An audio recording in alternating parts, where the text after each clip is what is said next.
जय हिंद दोस्तों। आज मैं आपको एक सच्ची घटना बताने जा रहा हूं जिसे सुनकर आपको बहुत बड़ी सबक मिलेगी। आप अपने जीवन में इसे उतार लेंगे तो आप अगर मिडिल क्लास फैमिली के हैं तो आप अमीर हो जाएंगे, आप अगर गरीब तबके के हैं तो आप पैसे वाले हो जाएंगे, अच्छी ज़िंदगी जी सकते हैं, सुकून भरी ज़िंदगी जी सकते हैं। आप टाइम निकाल के पूरे वीडियो को जरूर देखेंगे। ये जो स्क्रीन पे आप देख रहे हैं, दो घर आपको दिख रहा होगा। एक वाइट कलर का घर है और एक दूसरा घर है जो अभी तक उसमें प्लास्टर नहीं हुआ है, मतलब कि अर्धनिर्मित है। ये जो दोनों घर आप देख रहे हैं, ये दोनों घर है दो चचेरे भाइयों का। दो चचेरे भाई, एक का नाम नरेश कुमार, एक का नाम विनय कुमार। आपको बता दूं, ये व्हाइट वाला घर है, ये विनय का है, और ये जो अर्धनिर्मित घर है जिसमें देख रहे हो प्लास्टर भी अभी ठीक से नहीं हुआ है और कलर भी नहीं है, लेकिन कार खड़ी है दरवाजे पर, ये नरेश का घर है। दोनों चचेरे भाई हैं। अब जो व्हाइट वाला घर है जो विनय का है, विनय के पिताजी सरकारी नौकरी में थे और विनय भी अच्छा जॉब करता है, अच्छा पैसा कमाता है, अच्छे पोस्ट पर एक मल्टीनेशनल कंपनी में जॉब करता है। उनके पास अर्निंग का साधन बहुत है। उन्होंने क्या किया कि अच्छा सा एक घर बनाया, उसने अपने दरवाजे पर एक बाइक ले आया बढ़िया सा, पैसे और कमाए, छोटा परिवार है तो उसने कुछ जमीनें खरीद ली, पैसे और कमाए तो घर का अच्छा सा डेकोरेशन कर लिया, पूरा कलर कर लिया, बढ़िया से घर बना लिया, घर में सारी सुख सुविधा ले आया जो एक संपन्न परिवार में होता है। तो उसने, वो गांव में रहते हुए भी सारी सुख सुविधा उसके पास है क्योंकि अर्निंग का उसके पास साधन है। मैंने आपको बताया कि उसके पिताजी विनय के सरकारी नौकरी में है और बेटा भी अच्छे पोस्ट पर एक प्राइवेट सेक्टर में काम कर रहा है। तो महीने के दोनों मिलाकर लगभग लाख प्लस की इनकम है, तो अच्छी जिंदगी जी रहा है।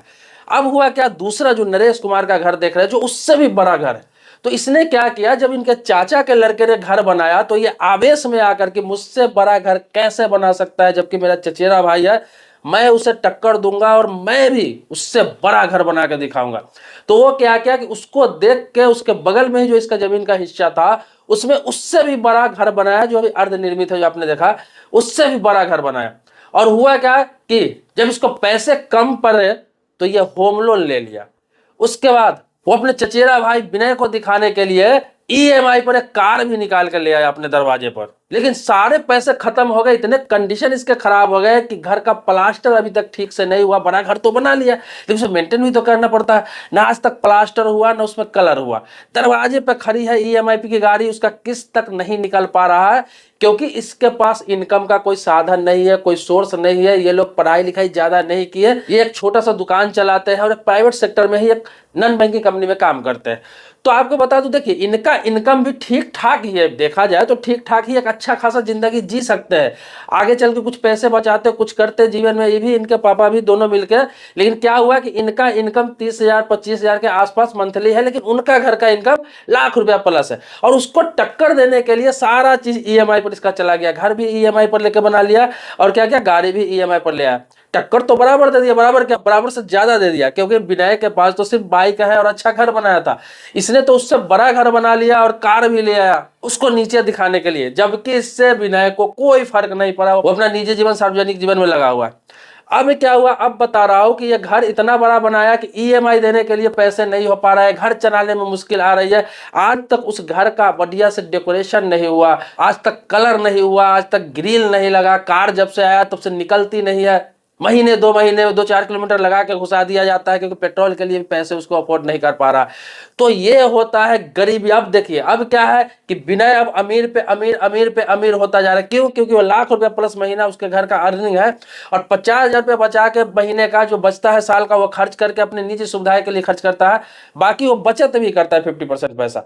इसको क्या है कि 25-30,000 रुपया का इनकम है नरेश का, लेकिन इसने बाप बेटा क्या किया कि उसको दिखाने के लिए कार ले आया, घर बना लिया। और हुआ क्या कि इतना कर्ज और लोन ही अपने ऊपर कर लिया कि अब तो पूरी की पूरी दोनों की सैलरी भी चली जाती है ईएमआई में। उसके अलावा भी जो घर चल रहा है बहुत मुश्किल से चल रहा है, ओवर टाइम करके चल रहा है। और ये कर्ज भी पूरा करने में इसको 8 से 10 साल रुपए लगेंगे। जब तक 8 से 10 साल में ये विनय इतना आगे निकल जाएगा कि उसको टक्कर देना नरेश को कभी जिंदगी में सोच भी नहीं सकता है। तो इसीलिए कहा गया है कि भाई जितना हो जितना हो आप उसी में करने का कोशिश करिए, कर्ज लेकर किसी का बराबरी मत करिए। आज के डेट में बता रहा हूं कि नरेश इतना परेशान है, इतना परेशान है कि हो सकता है आने वाले दिन में वो गलत कदम उठा ले, गलत कामों में चला जाए, आत्महत्या का प्रयास करने लगे। इतना ज्यादा टॉर्चर रहता है। ये एक सच्ची कहानी मैं आपको बता रहा हूँ। ये कहानी बताने का तात्पर्य ये था कि आपके भी आस पड़ोस में देखते होंगे, गाँव में, शहरों में, जो भी आपके पड़ोसी होते हैं, वो अगर कुछ लाते हैं, घर बनाते हैं, कुछ सुख सुविधा का साधन करते हैं, वो गाड़ी ले लेते हैं, कार ले लेते हैं, बहुत सारी चीजें ले लेते हैं, मोबाइल ले लेते हैं, आईफोन। होता क्या है कि पड़ोसी देख के उसको जलन होने लगता है कि नहीं, मेरा पड़ोसी ये कर रहा है, मुझे टक्कर देना है। आपको टक्कर देना है तो उसके सामानों से टक्कर कभी नहीं दे सकते किसी व्यक्ति को। वो कार ले आया, आप कार ले आएंगे, ठीक है। मैं एग्जांपल के तौर पर बता रहा हूं कि कोई व्यक्ति के पास सुजुकी की स्विफ्ट गाड़ी है, आपके पड़ोसी के पास सुजुकी की स्विफ्ट गाड़ी है। आपने कहा कि चलो स्विफ्ट रखा हुआ है, मैं भी स्विफ्ट लाऊंगा। आपने भी उस कैटेगरी का कोई दूसरा गाड़ी ले आया, क्रेटा ले आया या स्विफ्ट ले आया। अब आप ले आए उसके टक्कर में, आपके पास पैसा नहीं था, आप ईएमआई पर ले आए। कल हो के वो थार ले आए, मर्सिडीज ले आए, फॉर्च्यूनर ले आए, उसका टक्कर कहां से दे पाओगे? क्यों? क्योंकि उसका इनकम उस हिसाब से है, इनकम उस हिसाब से वो करता जाएगा। कहां तक टक्कर दोगे? आप उसको टक्कर देने जाते हो, फिर उससे आगे का चीज अगर ले लिया, फिर टक्कर दोगे, उससे आगे का चीज, आप बर्बाद हो जाओगे। जबकि वो कमा के ये चीज कर रहा है, उसकी इनकम ज्यादा है।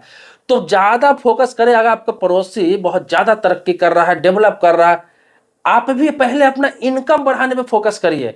2-4 साल, 5 साल, 10 साल आपके पास नहीं भी है सुख साधन, कोई दिक्कत नहीं, आप अच्छी जिंदगी जी रहे हैं, लेकिन कमा के अपने इनकम बढ़ाने का कोशिश कीजिए। जब इनकम आप बढ़ाएंगे, पैसा बढ़ाएंगे, तो आपका माइंड ऐसा सेट हो जाएगा कि आपको लगेगा नहीं, जो चीज हमारी जरूरत की है वही हम खरीदेंगे।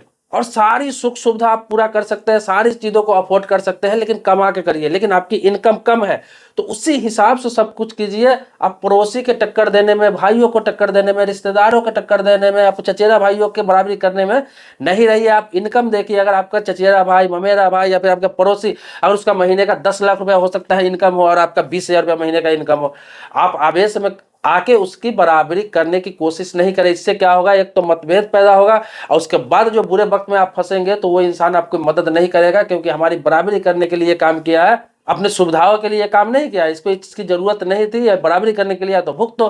तो ऐसे में आपको अपने भी वो भी कभी मदद नहीं करते हैं। और आप गरीब क्या, अमीर भी रहते हैं, थोड़ा बहुत मिडिल क्लास में भी रहते हैं, तो आप गरीबी के दलदल में और नीचे चले जाते हैं, और जिसका बराबरी करने का आप सोचते हैं वो और आगे निकल जाता है। तो बार बार मैं आपको अवेयर करता रहता हूँ, बताता रहता हूँ कि कोई भी सामान आप खरीदने जा रहे हैं, कोई भी कुछ भी करना चाह रहे हैं, आप पड़ोसी को जलाने के लिए, दोस्तों को जलाने के लिए, रिश्तेदार को जलाने के लिए, चचेरा भाइयों को जलाने के लिए, अपने भाइयों को जलाने के लिए कभी मत कीजिए, अन्यथा आप खुद जल के भस्म हो जाएंगे। और ईएमआई का खेल से बचिए।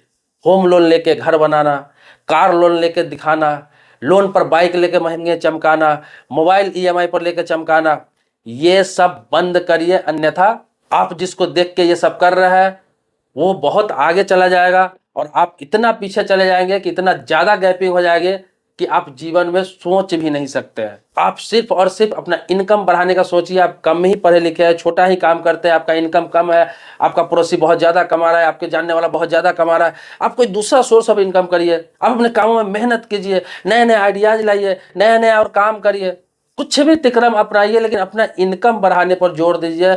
और जो आपका इनकम होता है तो उसमें सेविंग करके जो बचता है उससे सारी अयासियां कीजिए, सारी सुख सुविधा कीजिए, ताकि बुरा वक्त में किसी के सामने आपका हाथ न फैलाना पड़े, आपको जगह जगह पर जलील नहीं होना पड़े। लोग ये ना कहे कि ये सारा चीज का घर से लेके, गाड़ी से लेके, सुख सुविधा से लेके साला ईएमआई पर किए हुआ है, डेली इसके घर पर कर्ज वाला दौड़ता रहता है, पैसा मांगने आता रहता है, बैंक वाला ईएमआई के लिए इसके पास आता रहता है।